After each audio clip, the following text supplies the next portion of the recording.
Hi there, it's Molly and Joe, and today we're talking about our latest round of Sexperiment. What is our Sexperiment?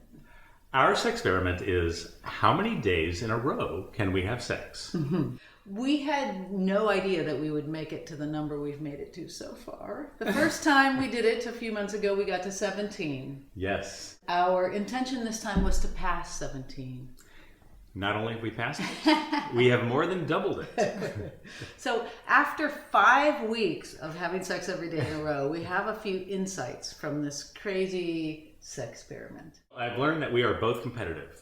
Neither one of us likes to say stop. As the days go on and sometimes the nights get late and we're tired. The one that really sticks in my head is when Molly said something to the effect of, "All right, you ready to get this over with?" I went, ouch! But I knew what she meant because, we're competitors and it was getting late and, we weren't going to pass this day without having sex. And yet our experience was nothing like the feeling of getting it over with. Right. It was more like getting it on big time. It was great. Not only do we want to be competitive in nobody wants to give up first, but we want to be competitive in making it the best, most possible fun, greatest experience, greatest amount of connection and pleasure that it could possibly be. In that moment. Yeah. Right. Yeah. And I think it has been for 36 times? 36 days 36 in days a row. in a row. That's pretty amazing. It is for a couple of 50-somethings. Yes. So tell me about some of the insights that you've got out of it. One of the pieces of advice that's given to women in menopause who are experiencing low libido, and of course this would go for men in menopause too, Sure. who are experiencing the typical, waning of desire. right, in response to the hormones that are sort of filtering out of your system, right, is if you have sex, even when you're not feeling like it, it will re-energize your interest in having sex. And I've heard that advice. Scientifically, I've checked it out. It makes sense. But now I've experienced it because one of the effects of having sex every day is it sort of becomes something you incorporate into your day, into your thoughts about the day.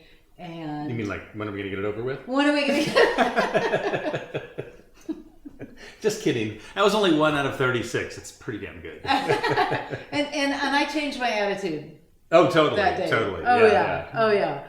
Hearing those words roll out of my mouth was a great incentive to change my attitude so that I wouldn't be the girlfriend who said, well, let's get this over with. But I really have found that having sex more often makes me want, and by extension, everybody want to have it more often.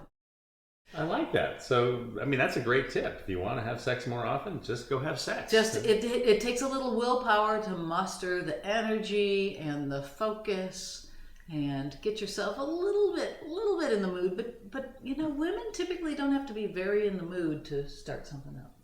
And you've talked previously about how to get in the mood. Yes. In one of our previous stuff. Yes. So what's another thing you've learned? Well, actually, I've learned that sex can be just as great on night 36 as it was on night 1 or night 10 or night 18. Found that out last night, actually. And I think the night before. We have been absolutely shocked that some of these experiences are one of those, this is the best ever in some aspect, right?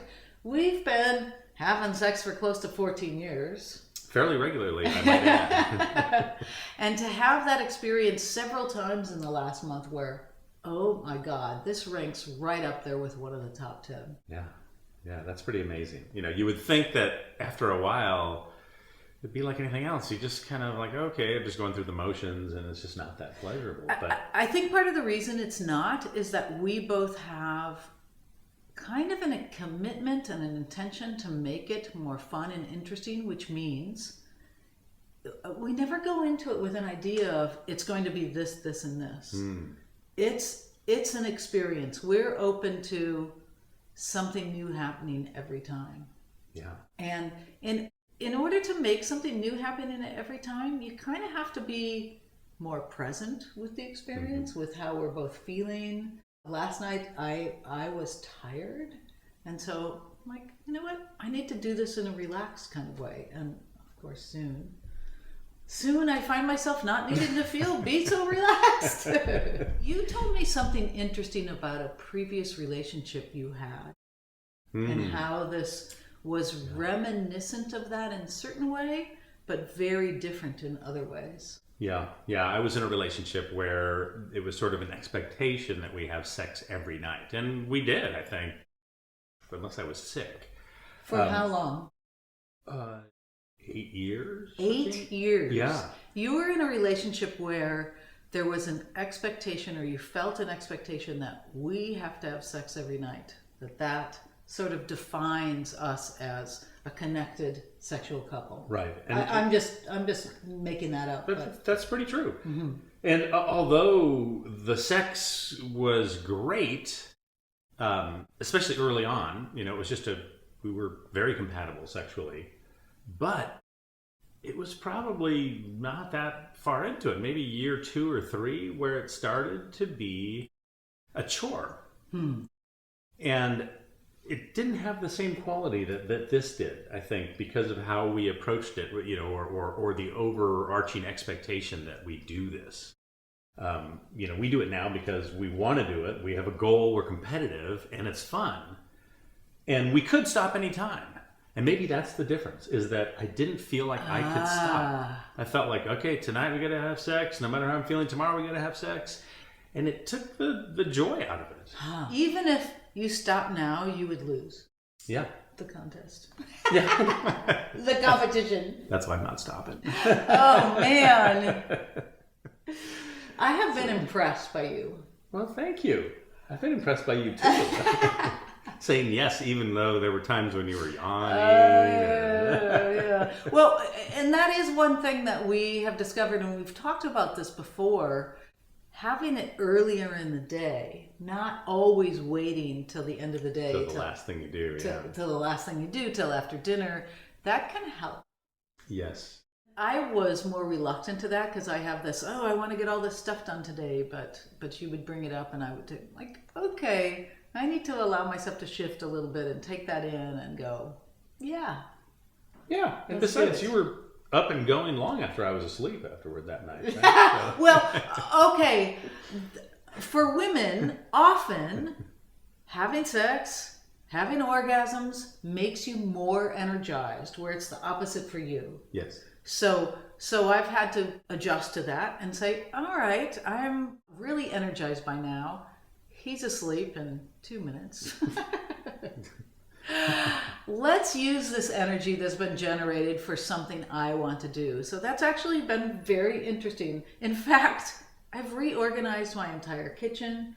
I have reorganized some closets, and I've been okay with deciding that, okay, I'm going to be really on fire for the next hour with a lot of energy. Let's put it into something I've been wanting to do. And it's been very creative and fun. It's been great too, because I get up and the house is clean, stuff's put away, and I got a good night's sleep.